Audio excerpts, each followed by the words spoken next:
Ništa, neočekivano sam ušao u igru, prvi vratar nam se ozlijedio. Dečki su odradili vrhunski prvo polovrijeme i ja sam ušao i odradio poslije do kraja skupa s dečkima.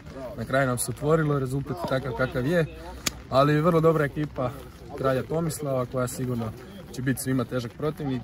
Mi se okrećemo dalje svojim obavezama i radimo dalje teško prema vrhu i to je to. Hvala. Hvala. Samo malo snimamo. Ništa, teška 3 boda danas na vrlo kvalitetnom derbiju. Poveli smo rano 3-0, čak 4-0, dobili pred kraj samo povremeno 4-1. Malo smo nervozno ušli u drugo poluvreme gdje smo dobili 2 gola, onda nenadano prvi pa drugi s penala, jedan je obranjen penal, drugi zabijen i pred kraj sami sviraju utakmice, zabili smo gol koji nas je odvojio i u samoj završnici za konačnih 6-3.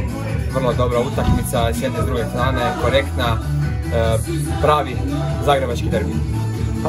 Pa ništa, teška utakmica, mi smo dominirali, igrali, nažalost zabili smo si 2 gola sami na početku, poslije smo se vratili u igru, profulali penal i na kraju evo, završimo kako je završeno.